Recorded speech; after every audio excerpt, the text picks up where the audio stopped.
and also the course current issues in art. Tonight we have three very distinguished speakers. The first is Clover Moore, Lord Mayor of Sydney and our local member here.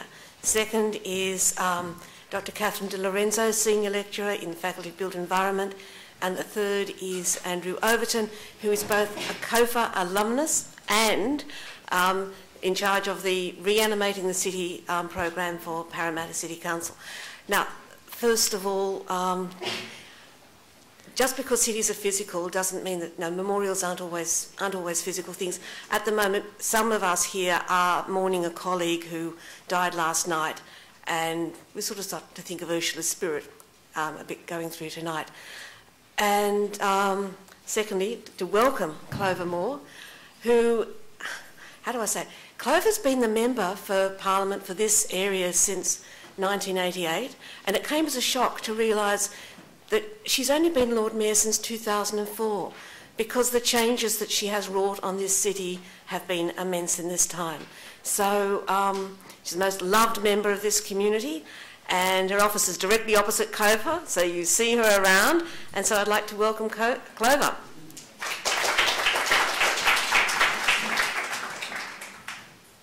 Thank you, and hello everyone. I'd first of all like to acknowledge the Gadigal people of the Eora Nation, the traditional custodians of our land, and fellow panellists, Andrew and Catherine. Sydney has a stunningly beautiful natural setting and a great climate which enables us to enjoy it. It's not surprising, therefore, that outdoor activities play a major part in our lives, or that we have developed the capacity to produce exciting and imaginative outdoor events. Our outdoor setting also provides great cultural opportunities. Culture, as we all know, is not confined to the four walls of an art gallery, theatre, museum or concert hall. Our public spaces can also be exciting, creative and cultural spaces. People who flock to the city for Festival First Night, and I hope you've all been, and if you haven't, make sure you go next year. The domain for the Sydney Festival concerts and opera in the domain already know that, as do the people who flock to Oxford Street for Sydney Gay Lesbian Mardi Gras, or to Hyde Park and our villages for Art and About, or the Bondi coastline for Sculpture by the Sea. One of the drivers of Sustainable Sydney 2030 is a cultural and creative city. We define this as a city with creative life, where people can share traditions and lifestyles, celebrating Indigenous culture, diversity and community. Jan Gell, the world-renowned Danish urban space expert, is helping us to celebrate our outdoor spaces. He has over 30 years' experience as an architect and urban designer, focusing on creative, vibrant, active public spaces, often by reclaiming streets and roads from cars and traffic. His work in cities in Australia and overseas has shown us that public spaces can not only be safe from crime, not only protect people from the weather, but can be attractive places to walk, and I think he always says the ones you want to linger in are the ones that are working. Most recently he's influenced New York, and this is pretty amazing. He's influenced them to close Times Square and 9 blocks of Broadway to traffic. In 2007 we engaged Jan and his team to conduct a study of our streets and public spaces and how we use them, and his team really spent time over a year in the streets of our city. Their report has given us a host of ideas to create a city that celebrates our harbour, connects our green spaces, and which is a better city for pedestrians and cyclists, with less traffic and stronger public transport networks. Public art and good design are integral to his ideas. The aesthetics of the elements which make up our public domain, such as the paving and the street furniture and the imaginative use of greenery, lighting and water, can all contribute to creating vital, attractive and inviting spaces. His team found that Sydney had an incoherent approach to public art, with artwork sporadically placed and of varying quality. This was my legacy, not what I've created, I hasten to tell you. His report recommends that we develop a high-quality public art culture, which we're committed to, and create artworks for specific sites as part of a broader strategy. And that, of course, we put an end to the ad hoc intermittent approach to public art and that becomes a thing of the past. In 2006, we adopted a public art policy and strategy. We're now developing a creative visual arts framework, which will complement our 2030 work to revitalise our laneways, establish livable green networks right across our city, and improve our public domain. The creative framework will also identify significant public art projects, recognise Aboriginal heritage in the public domain, support local artists and activate spaces through contemporary art projects, ensure public art contributes to our village centres, promote high quality public art in private development, and encourage creative partnerships with other levels of government and organisations. We've already commissioned public artworks as key elements of our capital works projects, some of which are now complete, and you have not already done so, I do encourage you to visit Redfern to see Together We Stand, Divided We Fail the Future by Bronwyn Bancroft. She's an Indigenous artist, and together with Dale Jones-Evans, they created a fence in the Hugo Street Reserve, and they work with local children, and it was part of our pocket park improvement. Then there's Lotus Line in Biami. This is our children's playground, an interactive water feature in our renewed Redfern Park, and that's been done by an Indigenous artist, Fiona Foley, and also urban art projects. And I've got to say that is just so successful. All the children love playing in that, and the work we've done in that park has really given it a new lease of life. And then there's the more controversial bow, and the thing I like about public art is people have different views about it. Some people really like it, others don't, but if we do a lot of it, we can accommodate a whole range of views. So Bowers by Milne and Stonehouse, it's a corner of Cope Street, makes a very strong statement, as you can see, and it's part of the work we've done in Redfern Street, which is looking terrific. In Glebe, there's Nua Said's brightly coloured interpretive fence with the name Skippity Skip.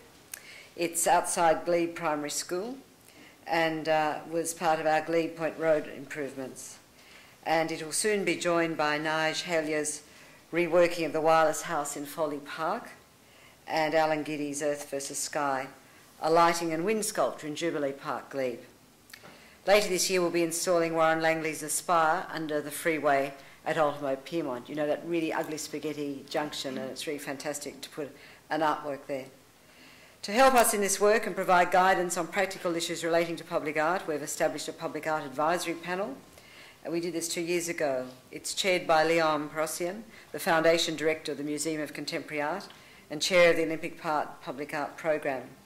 The other panel members are the artist Janet Lawrence, your very own Felicity Fenner, Curator of the Ivan Doherty Gallery, Anne Loxley, Director of the Visual Arts at the Penrith Regional Gallery, Judith Blackall, Head of the Exhibitions and Artistic Programs at the MCA, Hetty Perkins, Curator of the Aboriginal and Torres Strait Islander Art and Art at the Gallery of New South Wales, Brian Parks, the Deputy Director of Object Gallery, also in our neighbourhood, and Professor Ken Maher, who also chairs our Design Advisory Panel. I've got to tell you, it's an absolute delight to go to those panel meetings. I don't get to all of them, but I am quite inspired when I do. And that panel is providing us with guidance on our own capital works projects and offers of artwork from others. A whole lot of people want to give us works of art, I've got to say, and we have to work out it's a good thing to accept it and, of course, where it's going to go. It's also helped us build our Live Lanes project, which we introduced as part of our annual Art and About in 2007. Live Lanes began modestly with a temporary light installation in the wonderfully named Temperance Lane. Performance and music in Bulletin Place as well, supported by a temporary outdoor bar and new outdoor gallery in Albion Place. Of course, what we did in Bulletin Place just highlighted the hunger Sydney have for activating our lanes. People were queuing around the corner just to go and stand in Bulletin Place and have a drink and say, I am in a lane in Sydney. The exhibition boxes have remained in the Albion Place Gallery, and we've recently hosted a Pier Offline, a temporary art exhibition created by the Gaffer Gallery. Last year we invited several of our arts organisations to submit proposals for 6 laneways close to George Street. The panel helped us identify these organisations and selected the works for installation. We also gave it a new name by George to highlight its George Street focus.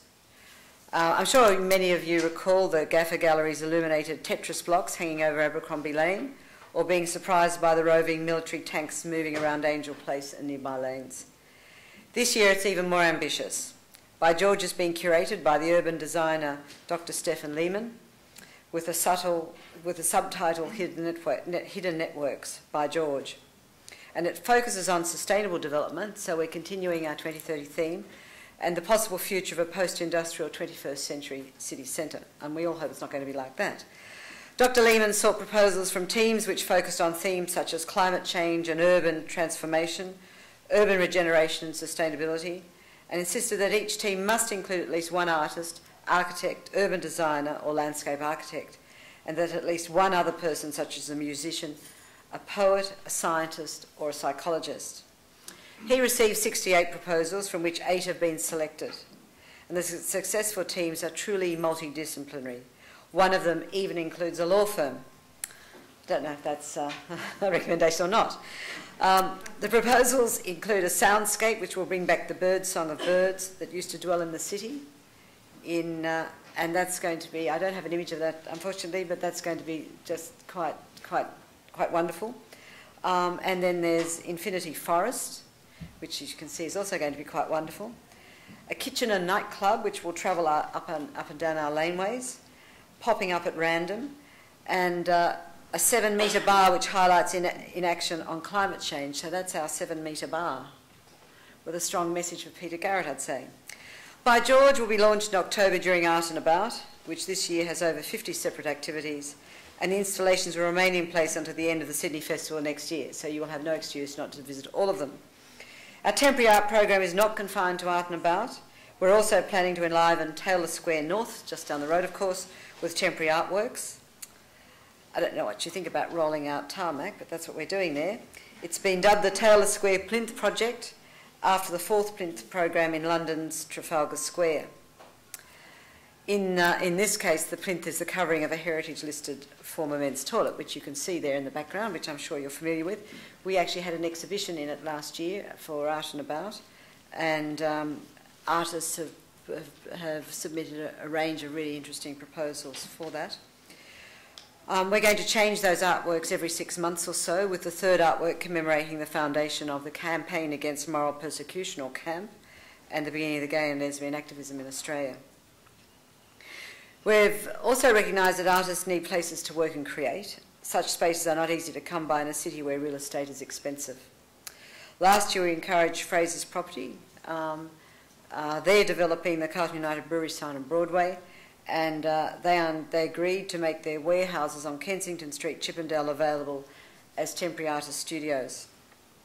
These warehouses will eventually be incorporated into the CB development, but in the meantime they can serve a useful cultural purpose rather than remaining vacant, and we're working on encouraging other developers to make such space available. Earlier this year we sought expressions of interest from artists' organisations to operate the former council depot in Raleigh Street, Woolloomooloo, as artist studios, and last Monday we endorsed First Draft Inc. to manage and operate the studios.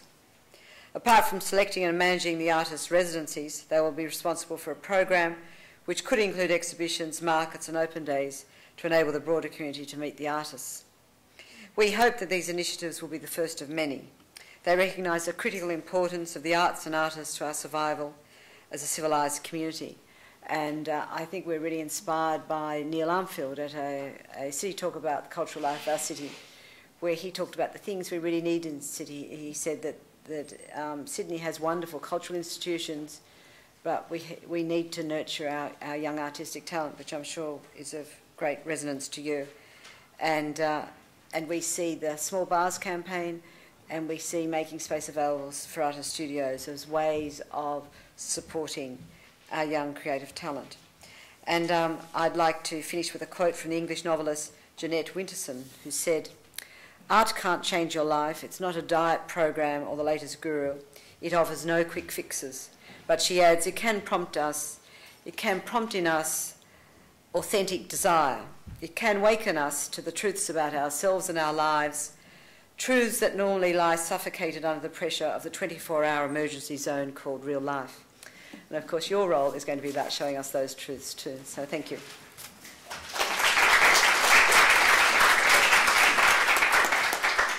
Thank you very much, Clover. Catherine de Lorenzo is somebody I've known since she was 17.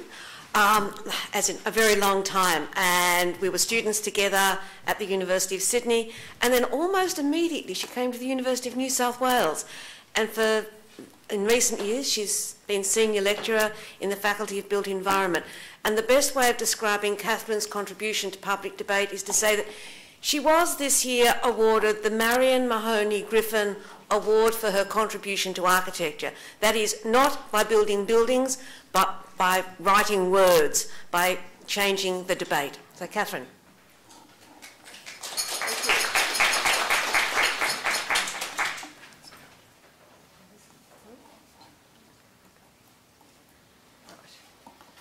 Thank you. Okay, well, for my part of the presentation tonight, I thought that I would select some examples. Sorry, I'll just get this up on the screen, that in a way provide some kind of insight about choices that are made in the public domain, and choices that are made very often in terms of the works that I've chosen to address, often between artists and designers, a wide range of designers, often architects, of course, but also urban designers and landscape architects and others, sometimes engineers. So it's a very limited range of works, and it also, I ought to say, begins, well, there are a range of images there you see on the screen, but most of the images I'm going to look at are from Sydney, but then I end up with an example or two from Paris.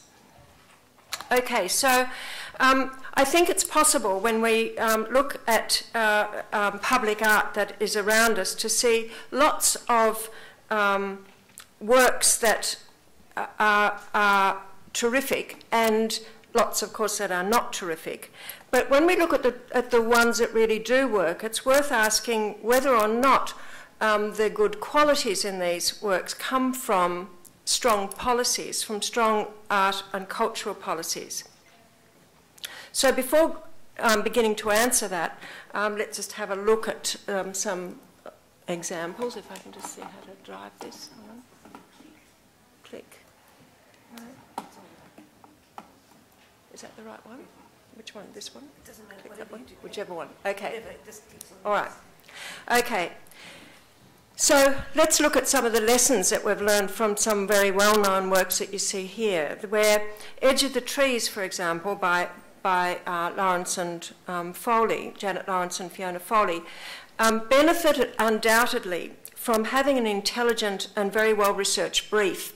I think it's pretty sad that it's actually quite hard to find lots of good examples that have had the luxury of having an excellent brief to work from. It's one of the areas that I think as a society we do need to really put more energy into developing.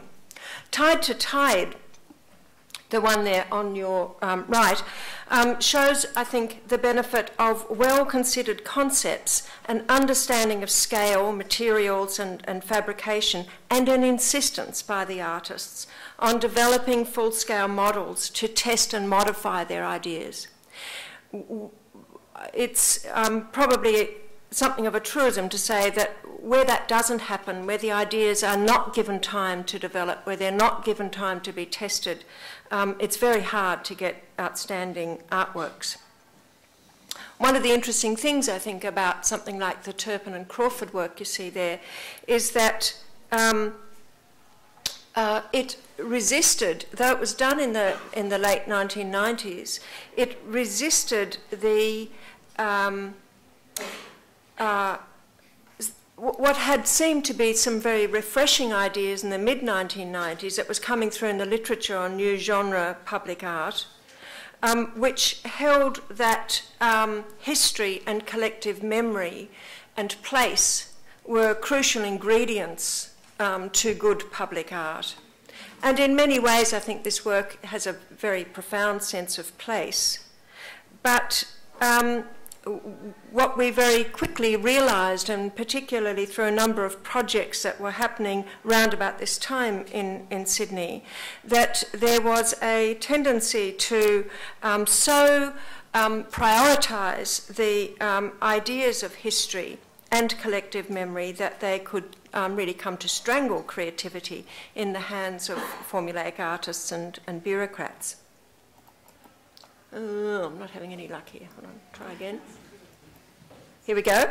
Now, Stormwaters, which is also by Turpin and Crawford in Alexandria, much like their earlier work, which led to the Barnsley and Schaefer work that you see there on your right-hand screen in Fairfield City Council, are works that not only involved community consultation, but also worked with a huge range of experts. And I think that's really inspiring, that artists that are working with hydrologists, with environmentalists, with engineers, with all manner of urban and architectural and landscape designers, in order not only to develop integrated art, but also to ensure that the work is far more than just meets the eye, that it actually performs in ways that are beneficial to the environment.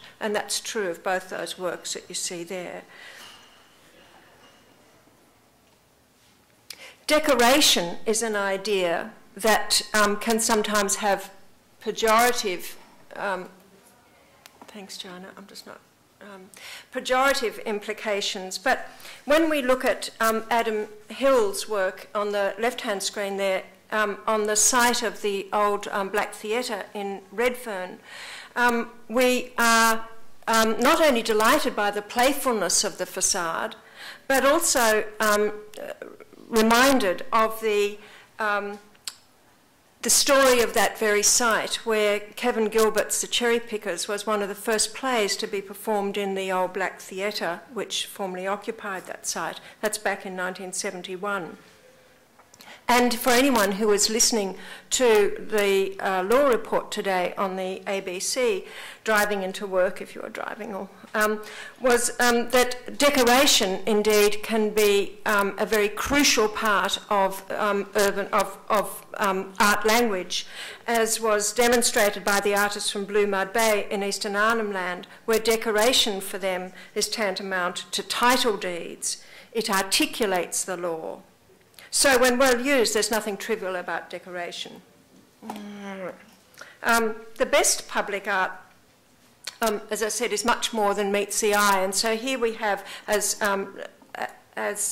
Clover was showing, the work by Fiona Foley, which is indeed, and I quite agree with her, a great success in Redfern Park, where children and animals and adults and absolutely everybody adores the fun that that fountain, that waterscape generates.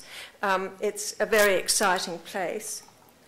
But it also has meanings that, as I say, are more than meets the eye, in that the idea of the whole form of that piece is indebted to, I moved on too far, I want to go back, to this work here that you see on the right-hand screen by Michael Riley, who had died in the process when Fiona Foley was developing that work, and it was the last work that he had given her. And she chose the cruciform shape that is on his work, that's both included in his Flyblown series and in his Cloud series, and used that as the basis for this waterscape. The work also has a subversive role too, in that it is, from Fiona Foley's point of view, deliberately designed to try and provoke some kind of debate about Boumali, which recently, as most of you would know, it no longer exists, but the Aboriginal Artists Cooperative that was set up by a number of artists, including Riley and Foley, and where she thought that some of the recent revisionist Indigenous art histories were beginning to tamper with the story as she understood it. So, okay. So where does this leave us then? I've shown you so far a range of examples that are very much involved with architectural and landscape urban design professionals, which I would argue has often benefited the art in different kinds of ways. But it's also worth looking at alternatives where artists take the initiative, regardless of art and cultural policies, and the rights for artists to earn a decent income once in a while, which is fundamental, or was fundamental, to the Brisbane-based art built-in policy, or the need to consult with local communities. Sometimes, of course, art just happens spontaneously, despite any policies. In Paris recently, where I was there, I took these images, and they were just around the precinct where I was staying, and they were changing on a daily basis. I happened to be staying with people who took an active interest in their environment and were delighted to see the marks of different people moving through their area, their quartier, and leaving their artwork for the delight of passers-by. So not all these things are, of course, positive examples, and it's worthwhile bearing in mind some of the less successful examples of art in the public domain and thinking about why that happens. I'm not going to choose some from the City of Sydney or from Parramatta, but I will begin with, say, works such as these, which are very familiar to all of us, I think, where they are worthy works and worthless works all at the same time. That are commemorative pieces that communities work hard to get and then are saddened by the horrible result that they've delivered to themselves.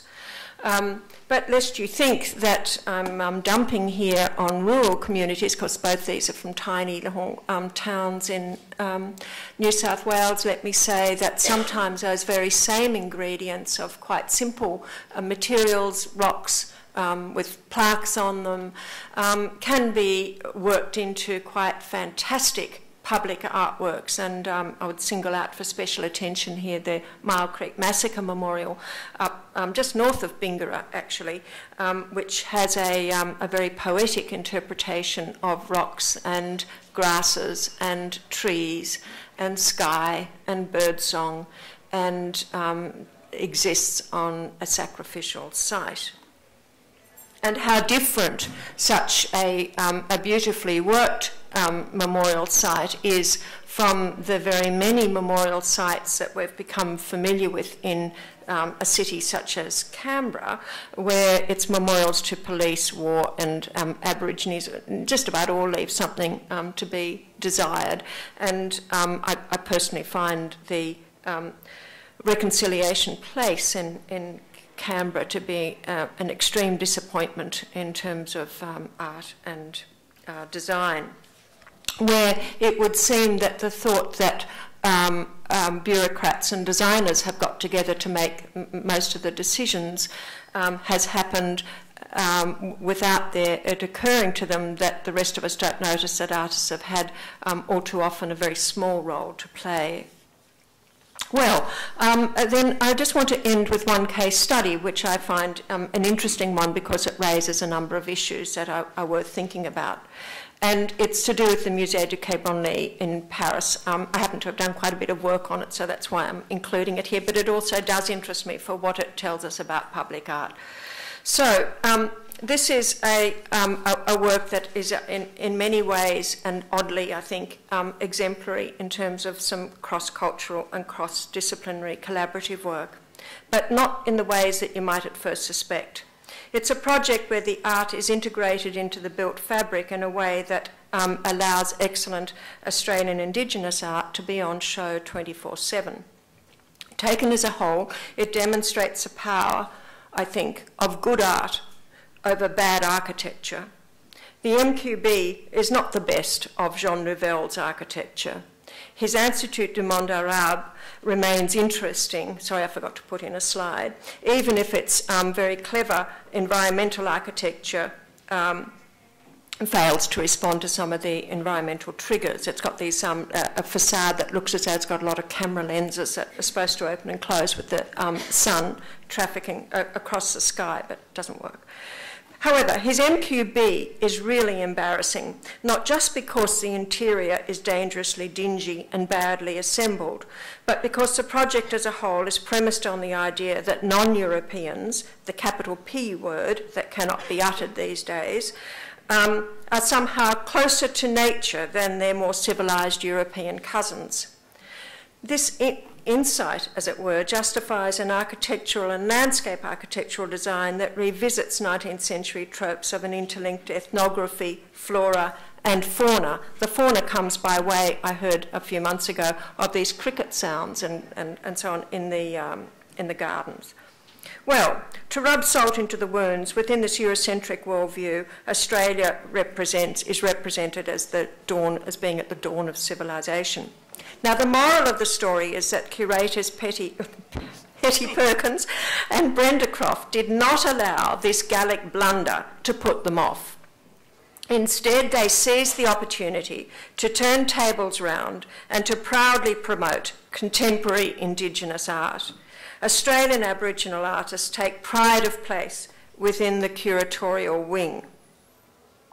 By inverting what could have been a disaster, the Aboriginal artists proudly strut their stuff for all to see, and in so doing show what Australians have long known, that it's simply idiotic to package Aboriginal art as ethnographic, as happens in the displays indoors. Perkins, Croft and all 8 artists knew how to measure and confront clichés of place and of art. Perhaps unbeknown to them, they took Marcel Mauss's 1924 idea of the gift, where patterns of intertribal exchange become so grand as to cause near economic collapse, and simply offered their heart and soul as a much vaunted, quote, gift to the world. Well, I also like this project because of what the unsung additional architects contributed to its realisation. Cracknell Lonegan architects from Camperdown in Sydney worked with the curators to really show President Chirac and Jean Nouvel how advanced and skillful our contemporary artists are. This smallish architectural firm invests in 2 areas of concern, hopefully, to any audience at COFA. One is, and I digress slightly, but you'll see why soon, they have a library to die for. I know it's hard to equate reading and erudition with architects, but Cracknell Lonegan Library on history and local history that they've amassed in their offices, and that they invite anyone who needs to use it to do so, is a jewel for the inner city, especially in these days when they are able to amass their holdings thanks to the irresponsible purges conducted by our own municipal and institutional libraries, and this university, sadly, is no exception. But in terms of the MQB and numerous projects in Sydney, the main glory is that Cracknell and Lonegan's, glory that is Cracknell Lonegan's is that they invest so much time and money into sourcing craftspeople and fabricators to help translate, say, a painting into glass, ceramic or ceiling panel. To do this, they maintain a factory space that is a kind of laboratory where untried ideas can be tested before being installed. This hands-on interest in practically supporting artists working in the public domain is a rare gift to the wider community. It shows an investment in process as well as product, both of which are crucial to good public art. Finally, one of the reasons I like, and so this is some of the development work here for the MQB project. And finally, one of the reasons I like the MQB project for what it does, that exceeds expectations. The art impacts on the street and on the surrounding buildings, and it absorbs into its very surface the new context that is its home, creating in the process a hybrid art of great pleasure and surprise. So what you're looking at there are two images pretty much opposite each other in a way. You can see that the Michael Riley, the detail from his cloud, cannot be seen without seeing the architecture from the other side of the street, but equally standing in the curatorial wing and looking across at the building opposite, you see the lovely surface of the curatorial wing reflected in the windows. Thank you.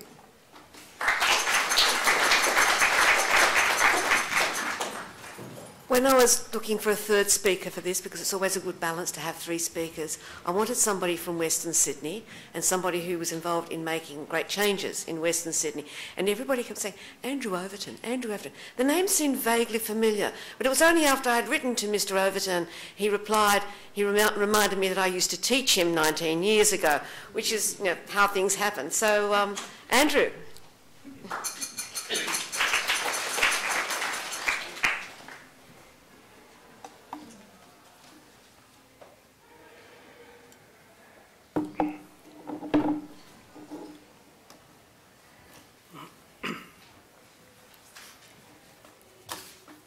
Well, thank you for the opportunity to participate tonight. Largely, my contribution to discussion will look or trace a journey that traces the development and underpinning of public art as a vital contributor to the renewal of Parramatta. It also traces how significantly it has contributed to the development of a broader arts policy and has been instrumental in changing the culture of the city of Parramatta. Public art has served as a strategic tool in being able to effectively reconceptualise policy and to apply a framework to most of the city's strategic planning and future development.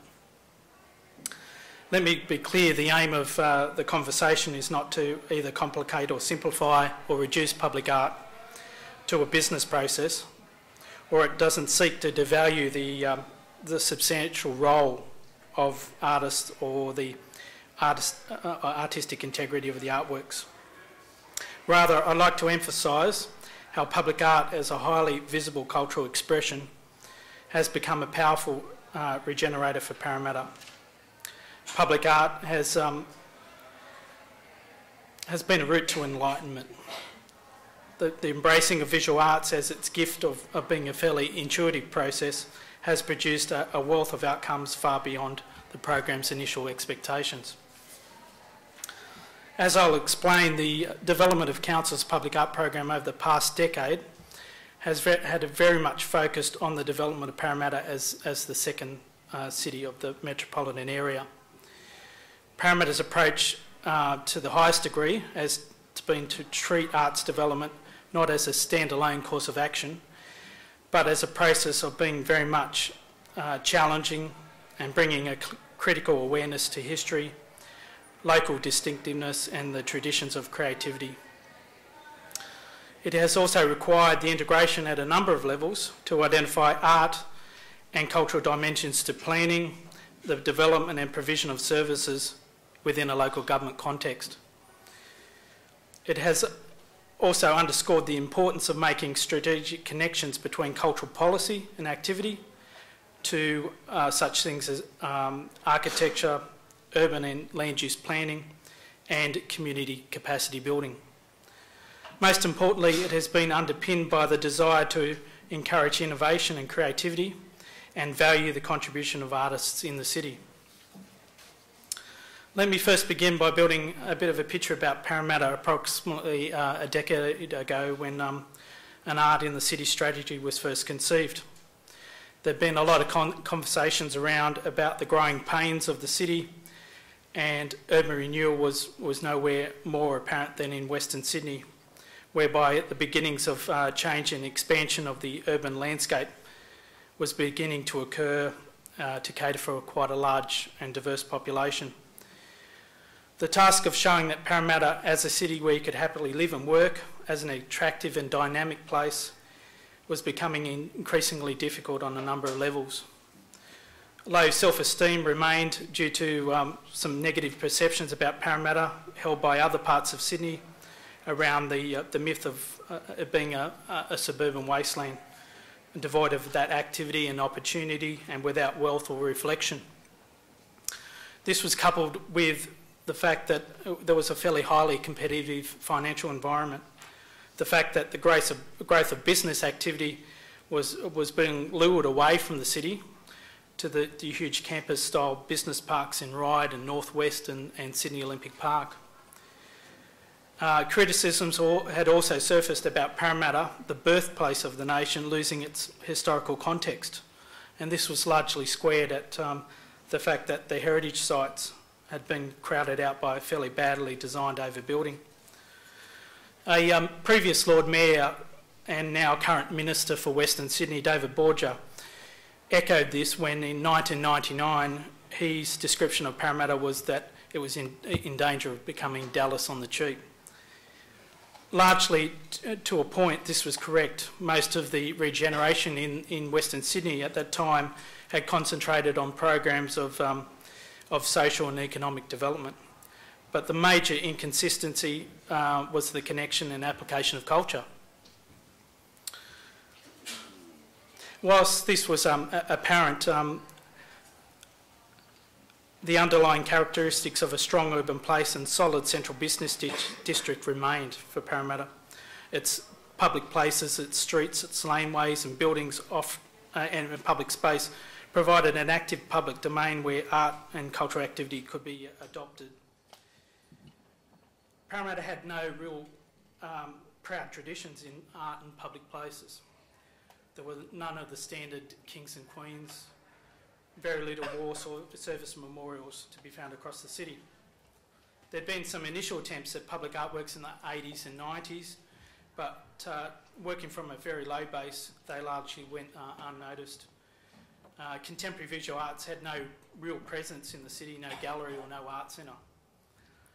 Perhaps from this and learning from other lessons of some of the major arts infrastructure within Western Sydney at that time, Council could not commit to just increasing the traditional forms of new infrastructure, like the multi-arts centre, as just the one single domain or the one-stop shop for broader cultural development.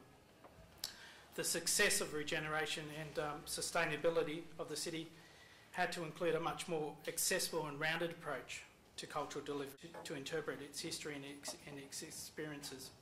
That too meant the budget for public art had to come from outside smaller arts portfolios to areas of council better known for their projects on urban infrastructure.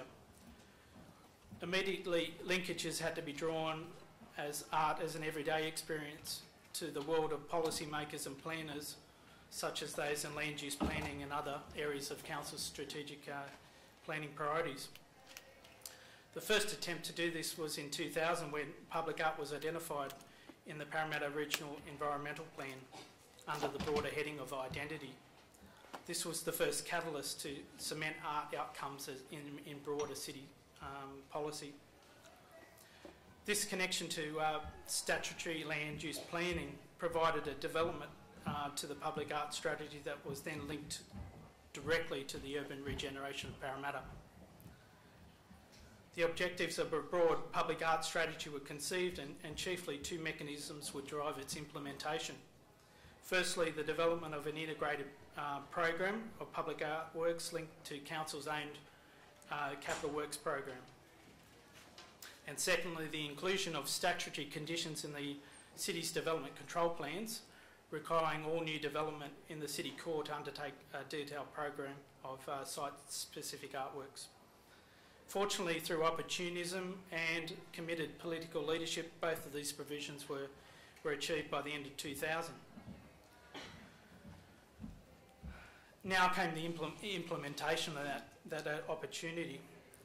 One, we had to bring about a cultural shift in council to adopt a new process to accommodate artists and planners and designers and engineers.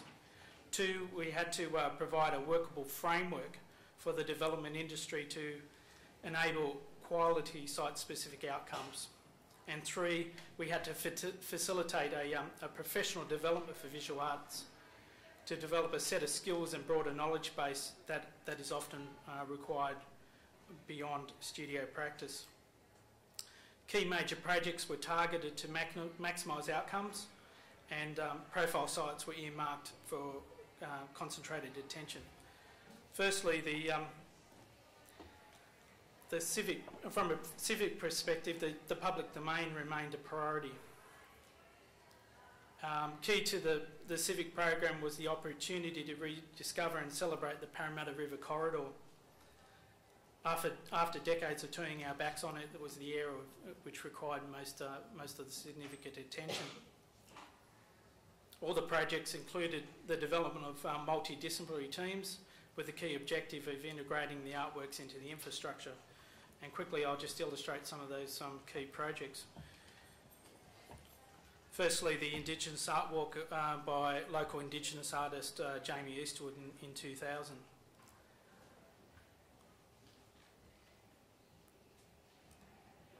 The Elizabeth Street Footbridge by Greg Stonehouse and Susan Milne.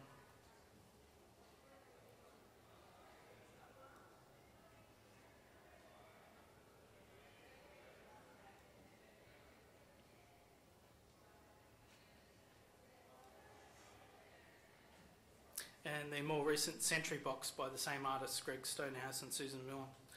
This work was just recently completed in late July.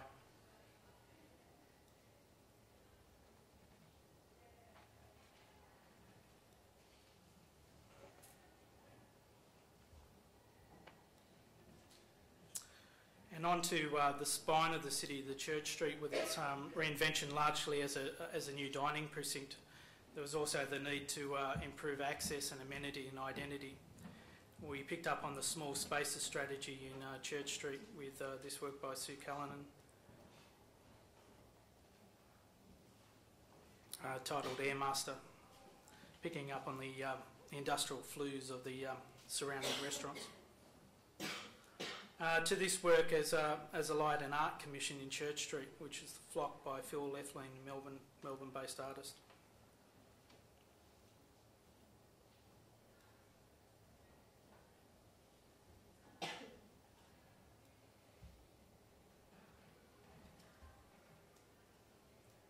Now, turning our attention to the private contribution of public art, the implementation of the program required a strong awareness being raised with developers regarding the cultural and social economic value of supporting artists to assist in shaping the environment.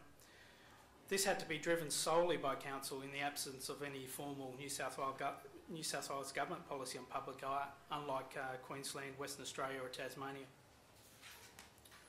Council's processes mandated that the developers had to employ a lead artist or an artist planner alongside other design professions to consider the site and the development in the context and history of Parramatta. A landmark project that seemed to encapsulate the renaissance of the development of Parramatta in so many ways was the rebirth of the St Patrick's Cathedral, completed in 2002. The cathedral was destroyed by fire in 1996, just leaving only the masonry walls standing. Visions were grand and matched by a successful public appeal. The renowned partnership of MGT Architects and Pamela Berg, the collaborators best known for their work on the new Parliament House in Canberra, were awarded the commission. This project largely set a benchmark in the approach of integrating art with the architecture rather than just a piecemeal collection at the end of the process. The project includes the artworks conceived by Anne Ferguson, Robin Blau, Klaus Zimmer and Kevin Perkins.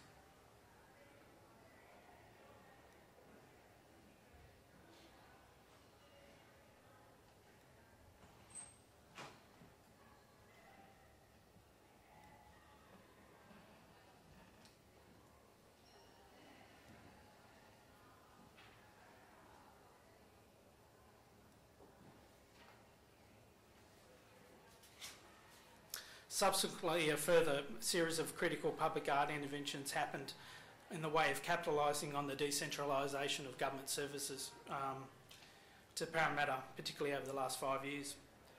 And they've largely come through projects like the New South Wales Police Headquarters, supporting the work of Western Sydney artist Regina Walter, picking up on the facade of the building as picking up on the future technologies of policing with a DNA slide on the front of the building.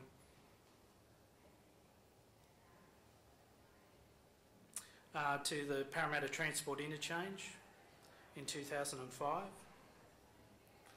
The art wall created by artist and architect Peter McGregor.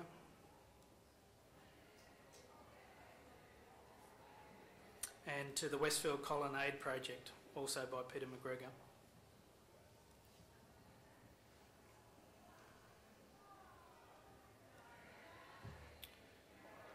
The Parramatta Justice Precinct with the Attorney General's Department relocation from the city. Brought about a layer of heritage pavilions and archaeological courtyard as well, and the River Walk, along with the works by Mello Callaghan and Gary Carsley.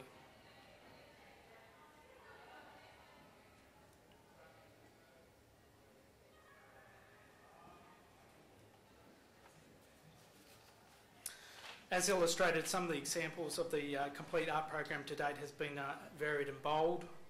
The program has also benefited from a level of opportunism brought about by critical awareness of attracting and retaining and validating the role of artists in our community.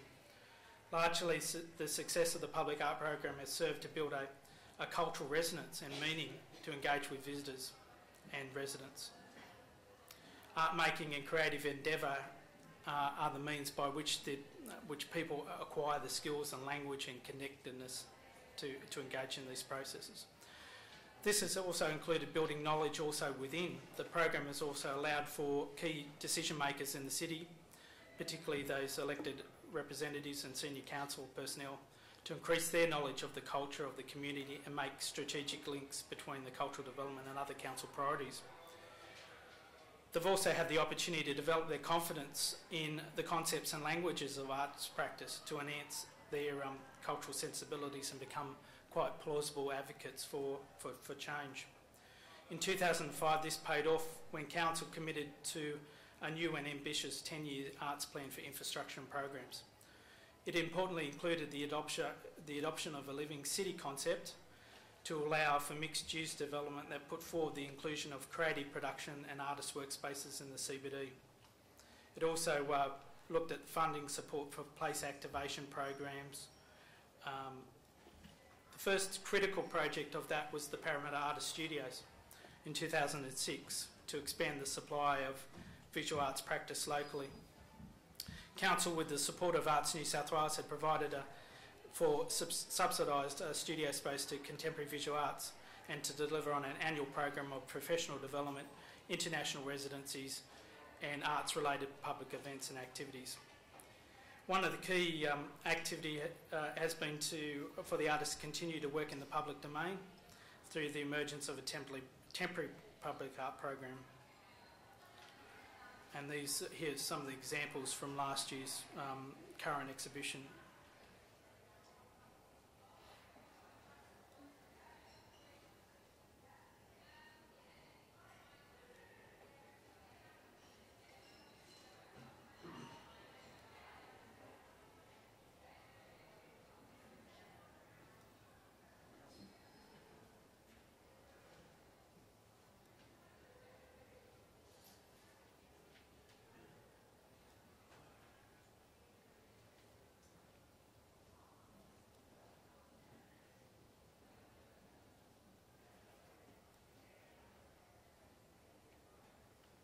To conclude that Parramatta's integrated in cross-disciplinary arts planning and the leadership which drives it has helped to expose an exposure to artworks, the initiation of debate about art and aesthetic concerns, public places and their amenity.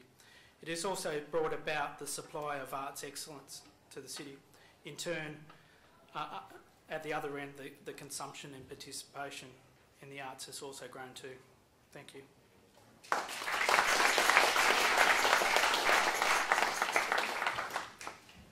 If Dean could possibly do something wonderful like get that sort of beaming light off and raise the lights, because I'm as blind as a bat without my reading glasses.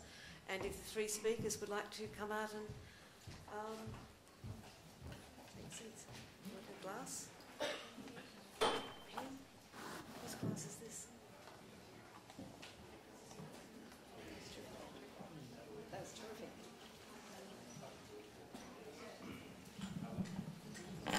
So this is where you have your opportunity to ask questions and generally discuss, and I'd like to send an assassination squad to those nice people partying next door, but never mind. So, do you have any questions of each other, comments on each other? And we have a roaming mic. Dean has the roaming mic. Please. Could I just make one kind of point that was, I was kind of reminded of it, and I'd meant to say something really in mine talk. Is this on? It should be. All right. Can you hear me down the back? Yeah, okay. And that is the sheer variety of practices that are evident all around Sydney through the City of Sydney practices and the different councils. Some of the councils are dreadful. The one that I live in is dreadful, but some of them are doing wonderful work, like Parramatta and like Fairfield City Council. So I just want to say one quick point about how they go, as I understand it, about their public art. They, in order to do public art, they have to have a cultural policy, and the cultural policy is really interpreted by 3 heads of divisions: landscape, health and community services. And when they get when they have to go and do a regular upgrade of a path in a park, something has to be done anyway, they seize the opportunity to go and provide work training for often out of work, but not always out of work, artists, local artists. They teach them how to go and apply for the grant, how to lodge a tender. They mentor them in doing the work, and in the end, what they try to do is to have spaces that are enhanced because of the input of artists, but that also, because they've got health and community services people involved in determining these things, will encourage people to go and use public spaces so as to address some of the health statistics of the region, which is that they are the national capital for some non-communicable diseases such as diabetes. So, you know, these kind of integrated and very complex policies that, that differ from one municipality to another, but many of them having great merit for their distinctiveness. And we've heard 2 of them tonight. Clover, I was wondering if you had anything to talk about how do you communicate with well, when you're doing local community, when you're doing public artworks in particular communities. What was the process with Redfern?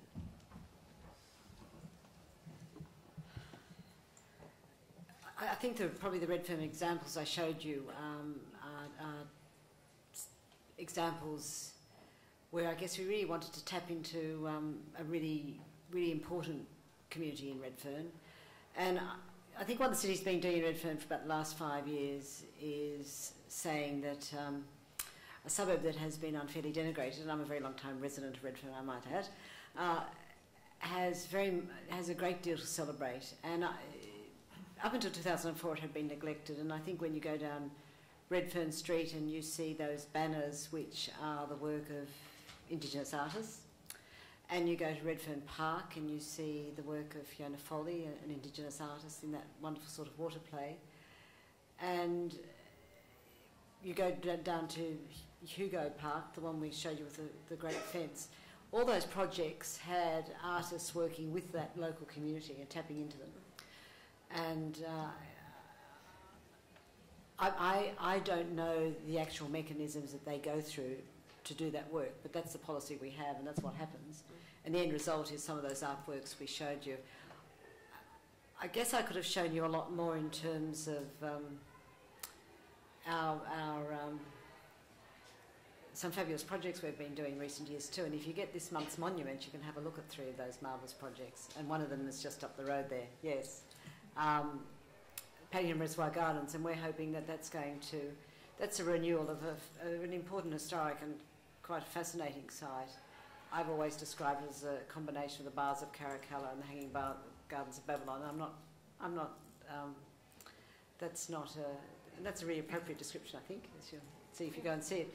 But that's also going to be a place for the celebration of the arts, whether it's the it's music or poetry or literature or visual arts. So I think there are wonderful opportunities there, and I know Ian Howard has already talked to us, and I'm not quite sure about that conversation either, but we see art as playing, it's an intrinsic part of what we do and what we're about, and I want the streets to look loved and cared for, and I want to engage our communities in that, and we want to engage our artists, whether it's our young artists, and I think Parramatta's done great work there. I shared a platform with David Borgia when he was mayor. It was a tale of two cities, and I'm really very inspired by the work that you've done there, particularly for your young artists. And of course, we've got more work to do in Sydney, because real estate in Sydney is even more expensive than it is in Parramatta, and it's hard for you to stay in Sydney and to be able to do your work. We really want to see that can happen. But there are various ways we go about. We have a very effective community and cultural affairs section that works with our local community, and we hold regular community forums. I was chairing one in Redfern just last night. So we have various ways of tapping into our communities, and art's very much part of that. Ian, I'm sorry, we've just found that the microphone has gone, the roving mic has the battery's just died. So just shout. I'll speak up. Can I bring the discussion around to the artists themselves? And what we've seen demonstrated is that the whole range of people who might be sculptors, might be designers, might be artists, have been working with architects, urban planners, poets, and what have you. When I think about really great public artwork here in Sydney recently, I do think of the Bill the Older work, the John Caldwell project in the cathedral just behind Redfern. I'm trying to think of the name of the cathedral. It's a church, not a cathedral. And there's a very, very internationally known fine artist. The point I guess I'm making is that in terms of the public arena, we seem to have been able to accommodate in very good words a whole range of different disciplines, from designers to urban planners to architects to the very finest artists, and they come in the public domain because it's in a little church in Redfern and so forth at 10 o'clock at night. I went on 5 evenings to see that fabulous work. So it is That was at St Saviour's, was it? Yes. Yes. But I guess the point I'm making is that it does seem to be a venue for artists and designers in which to be working that accommodates a whole range of disciplines. Even thinking of this camera in the front row there, are there any clues in terms of working in an art school as to what qualities you should be imbuing students in terms of teaching? What are the qualities that really make the stunning work in terms of people who are assessing and indeed commissioning these works? Well, I would say get to know some of the architects and landscape architects and urban designers, because some of the examples that I showed, for example, in Redfern, which I didn't talk about but it was up on the screen, the Waigana property right next door to the Old Black Theatre. The public art there, which is fantastic, it fronts onto a car park, was done because the architects wanted to do it. And they got the artists to come in. And there are a lot of examples of that kind of initiative that's being taken in Sydney, where artists who do like working with architects who like working with artists, and who recognise that they themselves are not the world's best artists. Some architects think they are, but those who know they're not, and enjoy the stimulation of working with artists, provide opportunities, whether or not there's a policy or requirement or anything to do it. So if there are artists here in the audience, I'd say start talking to your colleagues over at, in any of the schools really, any of the design schools around Sydney, because it can be very useful kind of networking. Clover, do you? I just actually think architecture is a form of art, and I think it's a real celebration of art. I think if you look at that sort of sculptural staircase in Richard Francis Jones' library at Surrey Hills, it's wonderful artwork, and it complements very much. The painting is Owen, isn't it? That wonderful painting we have underneath. And I think the two go together. Really wonderful architecture and wonderful art goes with it and makes it even more exciting. And I think if the two can happen together, I think it really says a lot about who we are and what sort of city it is and where we're going. I think it's really important. Andrew, do you Yeah, I think largely artists have to broaden their skill base just beyond studio practice. And my experience has been a facilitator between the artist and largely a bureaucracy around the development of the city. And to a lot of degrees, the artists have had to develop a whole new skill set around reading plans, being able to pick up on the skills basis of the other professions. But also it's about the ability of a compromise in a lot of cases, and other pressures around political decisions that are often made around particular projects as well. I think councils are a wonderful avenue to explore art, because in our parks we can have fabulous pieces of art that are very much part of just children's playgrounds. One of our major roles of councils is public domain, and of course, what do you want to see in public domain? You want to see public art. So the marriage there is really important. So I think that's probably an area to explore. At the back there, you have to shout. Oh, that's okay. I have a loud voice. Just to step away from the kind of commissioned public art that we've been speaking about, but just to go back to something that Catherine brought up, when you look on the streets, Speak up. So when you look on the streets of Paris and you see a work by Banksy or Blue or someone like that, it looks very exotic, and it's quite lovely to see that artwork changing on the walls day to day. But we don't seem to have the same kind of respect or reverence for street art when it takes place in our own neighbourhoods. And Sydney has some incredible street art, particularly in suburbs like Chippendale.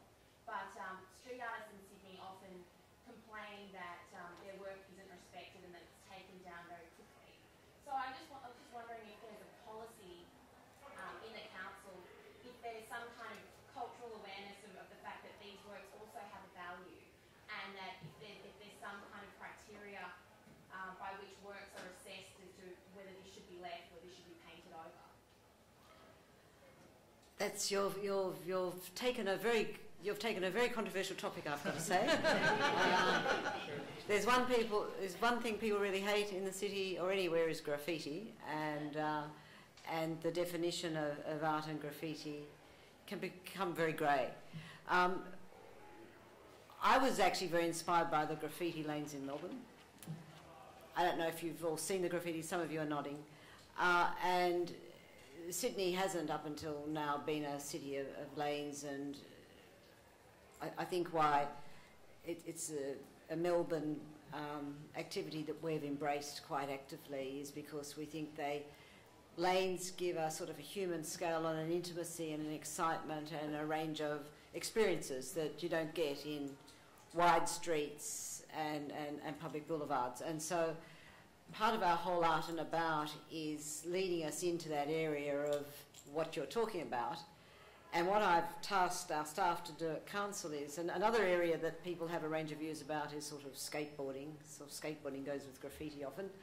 I've tasked them to look for seedy, gritty lanes in the city that could be a place where people would want to express a range of artistic experiences, as well as perhaps have some gritty city experiences that they mightn't have in Cherrybrook. So we're working on this, but I can say that the one thing people in the city don't like, and that's graffiti, especially in their parks or on their public monuments or buildings. I guess that's the question. And so Speak up. That's the issue. Is there an awareness? Is there some kind of who's making those decisions and deciding what's art and what's graffiti? That's the question, because art can take place outside of laneways and it can happen on the sides of buildings, or and Art and About is a great initiative, but it does seem to be about commissioned work that is site-specific work rather than being about capturing and preserving work that happens spontaneously or organically through the work of artists within the community. Yeah, and that's as I said, it's a complex area for us, because if you have a building and someone paints on it and you don't like it, you ask council to remove it. That's one of those areas, and so it's about identifying who has the right to do something in a public place too.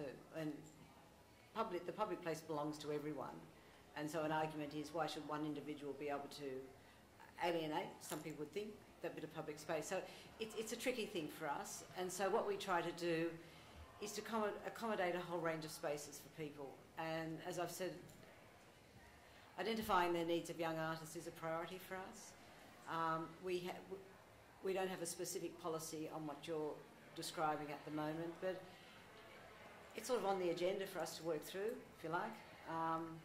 But I guess what is an easier area for us is to make spaces available for artists. And then it may very well be that areas are designated for this purpose, and so then people know then that those people are not alienating public space. There are lots of arguments around this one about ownership and activity. Could you speak up? I'm over 50, so I think scratching on the doors and windows of public transport isn't art, it's vandalism.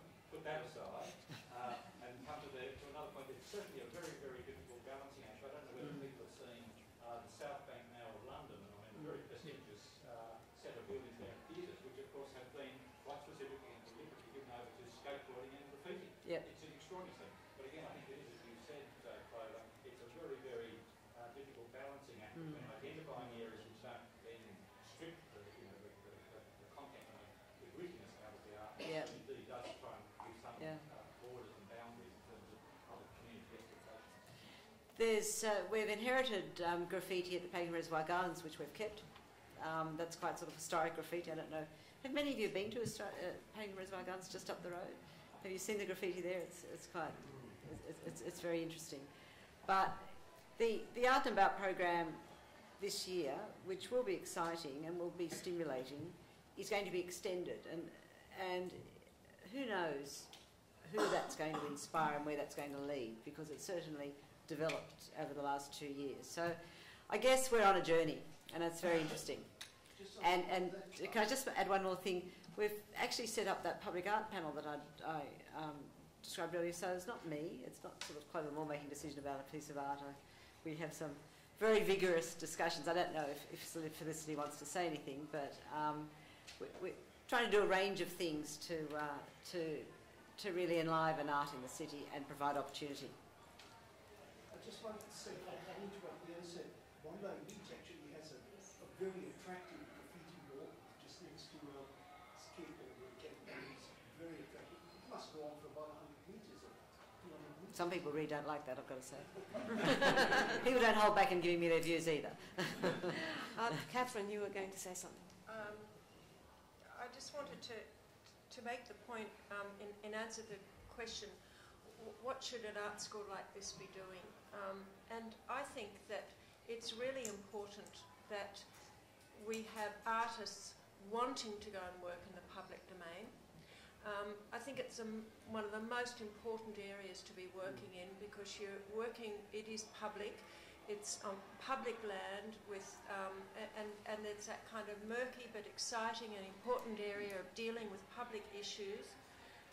It can bring out the very best in art, but it's a very tough call, and it requires certainly strong artists, and particularly in terms of being able to hold their own when it comes to a group of designers, because designers are usually, in my experience, very well-meaning and trying to be very helpful, but they do have a way of kind of solving problems, and artists often work at a speculative and symbolic kind of language that isn't necessarily geared towards solving problems, and so it can be quite hard.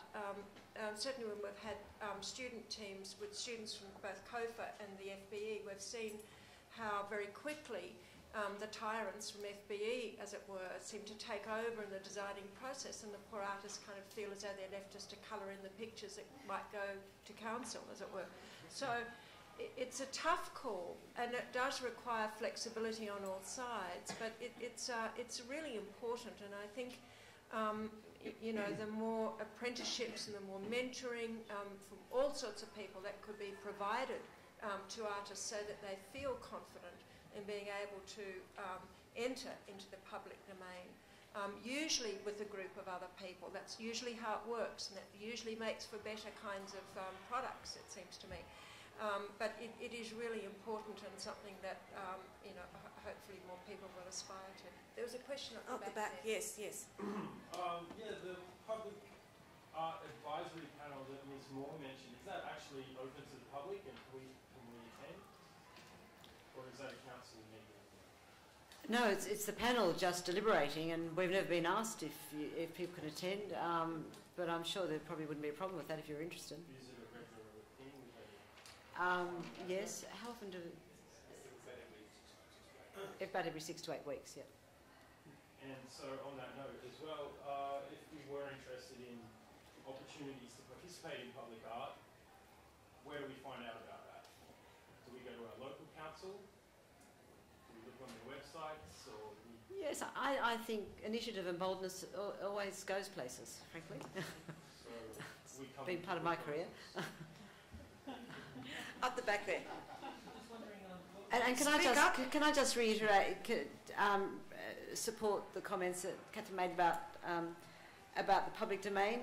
It is really important, and you do dialogue with very many people and create spaces and places, and sort of the Young Gill thing of places where people want to linger, but you do have to be strong because it can be really controversial. The bower I showed you, which is on the corner of Cope Street, which has very sharp shapes, that was the most community consulted piece of public art you'd ever come across. In fact, why it was called the bower was that when the artists had meetings with the local community, invited everyone to bring along a personal object, and they brought along a personal object and it ended up in that sculpture. Well,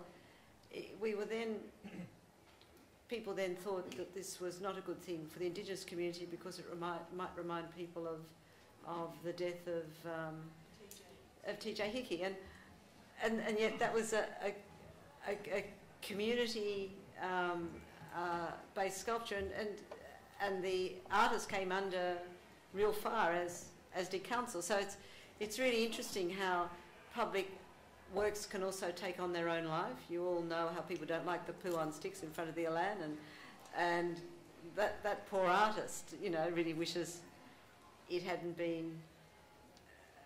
I think it was. What happened to that? Why did it end up looking like that? I know it was not what the artist originally intended, and of course it was not given the height or the colour it was intended. Okay. But I mean, we have identified above the freeway there as a potential site for public work, and in the interim we've been putting a sort of a fabulous statement in greenery and living colour across there, and putting sort of fabulous sort of floral shapes in spring and summer too, and they're sort of living artworks really, which I think Margaret Ollie came up to me and said, those wonderful things in Stanley Street and top of the cross, you know, I think she's going to go and paint them. But what you do in the public space can really make an incredible difference to people's lives, really inspire them. It's really very meaningful and important. And I just think you have a real role in life to inspire and make our lives more interesting and more meaningful. Right at the back there, you were just starting to talk earlier, but speak loudly. I'm just wondering, are there any plans to enhance, promote or integrate skill-based art programs with cultural and community-based programs? Speak up.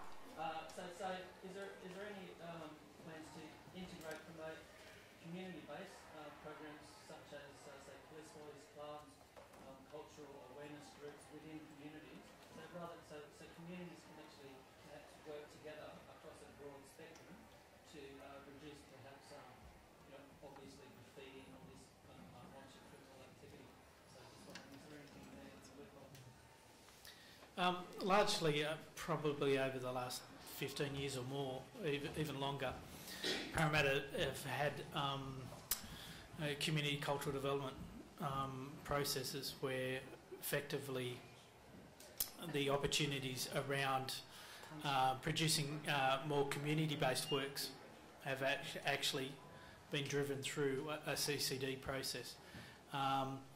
Largely the public art work, or the public art policy now sits in 3 different areas. So you will see the civic program for major public capital works programs. You'll see the private development contributions plus a community cultural development aspect, which that layers at place making with local communities, and particularly around the suburban infrastructure changes to the neighbourhoods around Parramatta. In relation to that, is there a priority scheme or something? Speak up. Is there a priority scheme where the government allocates specific money to certain schools? No. Say, track from... No, largely a lot of the CCD practice in New South Wales has fallen by the wayside. You've still got peak bodies like CCD New South Wales still operating, but on a very limited sort of capacity. Largely the funding for CCD practice within our neighbourhoods has been driven out of programs like a suburban revitalisation programs, where effectively we've had cultural planners come in and look at particular neighbourhoods and actually develop up either a public art strategy for different neighbourhood areas or full-blown cultural plans for those neighbourhoods. I don't know if you know the Pine Street Arts Centre in Chippendale. We have youth programs, as you've described there. And the Redfern Community Centre, which is right beside the block, which is a sort of a stunning building used by 40,000 people a year, has a series of programs where it works particularly with the young Aboriginal kids. Catherine, did you want to add something to that? No. There were some other questions. Yes, over there. Well, we'd all like to create a really exciting and memorable public space between this college and Oxford Street. Pardon, what? What are your own hopes for that space? Oh, I agree with you, and I think there's a real potential there, and I'm really very excited about your art gallery and your proposal. And as you know, because in this very room, Ian and I sort of launched the Oxford Street Cultural Precinct, and we're working on that, and you know that Paddington Reservoir Gardens is part of that too. Your centre's going to be part of that. What we're doing down Taylor Square is part of that, and what our object is doing is part of that too. So we need to work together on that proposal. Right behind you, yes. Yeah, unfortunately back with graffiti again, but with the encouragement of the artistic view on graffiti becoming more popular, especially in Sydney and out and about, I know through experience from my local council at Ryde that they've got a very heavy-handed approach to juveniles and graffiti. I was wondering if there's any prospect of education, and especially with the encouragement of graffiti as an art form, it may encourage more graffiti if there's a way of not having such a strong hand, and rather educate people creating graffiti and maybe accepting them as a part of society as well. Look, as I said, it's a really vexatious area. Without wanting to cramp, inspiration, I think it's really important we find the places where it's okay, and that's why I really like that Melbourne lane, where art students, much like you, have a special lane and they hold exhibitions there regularly, and they paint it out for their exhibition and they have drinks, and then there's another exhibition.